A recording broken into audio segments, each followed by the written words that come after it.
हाँ प्यारे बच्चों, आज हम लोग कक्षा 10 सब्जेक्ट मैथ में जैसा कि क्रमबद्ध ढंग से चलते हुए इस समय हम लोग एक्सरसाइज 6.2 पर प्रश्न नंबर 3 और 4 ये दोनों प्रश्न जिस प्रमेय पर बेस्ड है या जिस प्रमेय पर आधारित है उस प्रमेय को हम यहाँ पर बगल में लिख दिए हैं।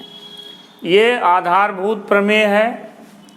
यदि DE समांतर BC तो AD अनुपाते BD बराबर AE अनुपाते C। और इस प्रमेय से यह दो उप प्रमेय मिलती है। जैसे इसको ऐसे याद रखेंगे आप कि AD अनुपाते AB तो इधर से AE अनुपाते AC। हम अपने शब्दों में बोलते हैं कि पहला छोटा टुकड़ा तो पूरी भुजा, फिर इधर से पहला छोटा टुकड़ा तो पूरी भुजा का अनुपात। उप प्रमेय का प्रयोग भी हम कर सकते हैं, लेकिन ध्यान रखना है कि भुजाओं का क्रम गलत नहीं होना चाहिए। जैसे अगर हम BD अनुपात AB लिखते हैं जैसा कि मैंने यहाँ लिखा है, तो इधर CE अनुपात AC ही लिखेंगे, न कि AE अनुपात AC।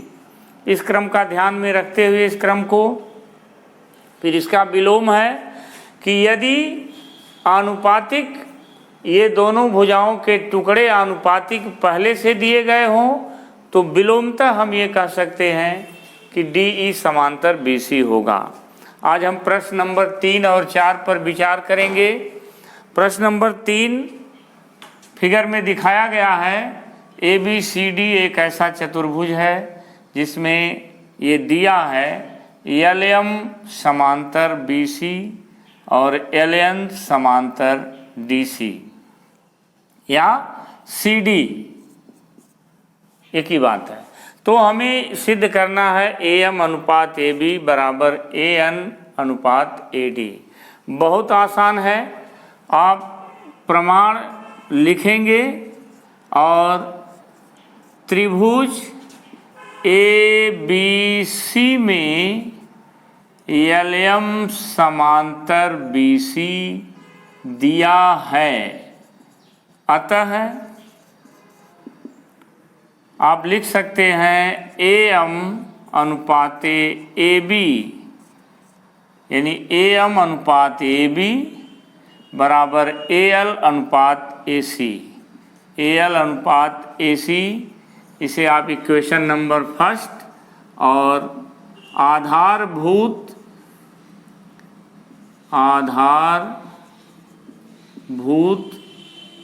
प्रमेय का उप प्रमेय लग रहा है। अब ज़्यादा समय न लेते हुए आप लिख सकते हैं इसी प्रकार त्रिभुज ADC में तो आप कर सकते हैं AN अनुपाते AD, AN अनुपाते AD तो AL अनुपाते AC। अब आप देख रहे हैं कि जो दोनों समीकरणों का दाहिना पक्ष बिल्कुल समान है, तो लास्ट एक लाइन लिखना होगा समीकरण 1 तथा 2 से। जब दोनों समीकरणों का दाहिना पक्ष समान है तो बायां अवश्य समान होगा, जिसे हम समीकरण 1 तथा 2 से लिखने के बाद सीधे लिख सकते हैं AM बटे AB बराबर AN बटे AD, हेंस प्रूव्ड, या यही सिद्ध करना था। अब ठीक इसी प्रकार से दूसरा फिगर हो क्वेश्चन नंबर 4 के लिए दिया गया है। दूसरा फिगर है आपके समक्ष। इसमें कह रहा है कि DE समांतर AC है। प्रमाण हम लिखेंगे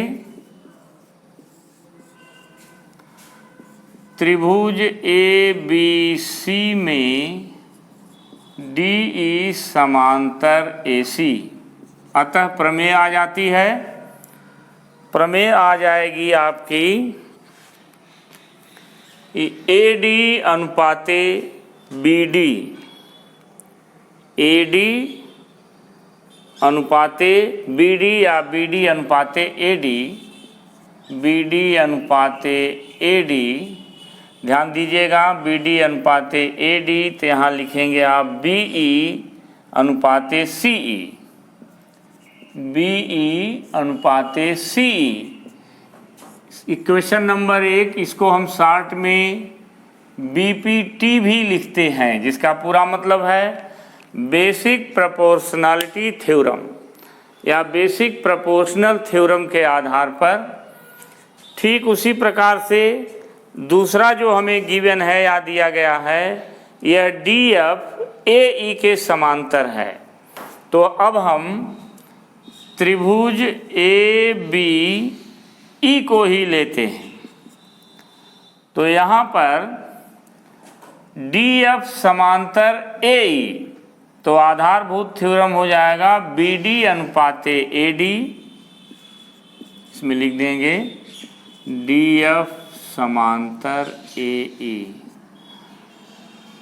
आधारभूत थ्योरम से BD अनुपाते AD, तो इधर आपका BF अनुपाते EF, BF अनुपाते EF, equation 2 as above BPT theorem से। यहाँ भी आप कंक्लूड हो गए कि लेफ्ट हैंड साइड दोनों का सेम है, तो राइट हैंड साइड सेम करने पर हमें जो प्रूफ करना है वो रेशियो आ गया।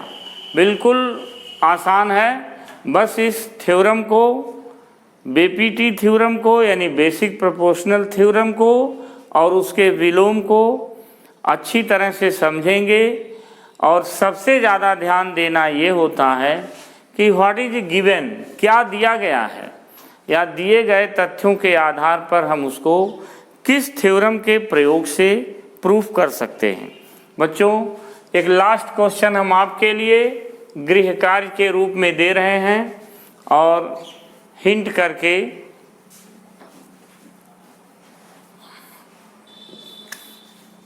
छोड़ देंगे। ये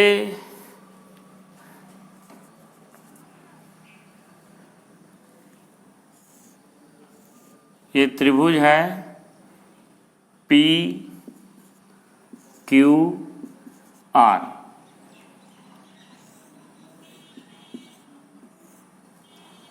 यहाँ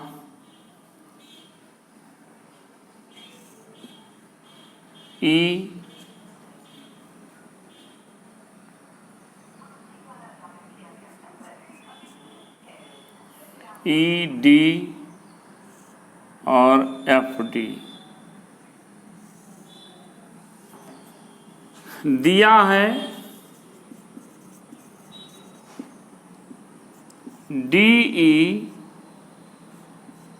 DE समांतर OQ और इधर से DF समांतर OR, और सिद्ध करना है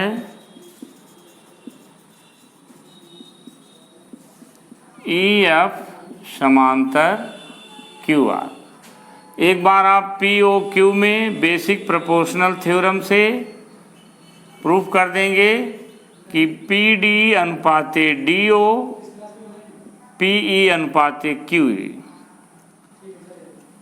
फिर इधर से PF अनुपाते FR, तो PD अनुपाते, तो इक्वेशन फर्स्ट और सेकंड में यह PD अनुपाते DO एक कॉमन रेशियो हो जाएगा, जिससे PE अनुपात QE बराबर PF अनुपाते RF हो जाएगा।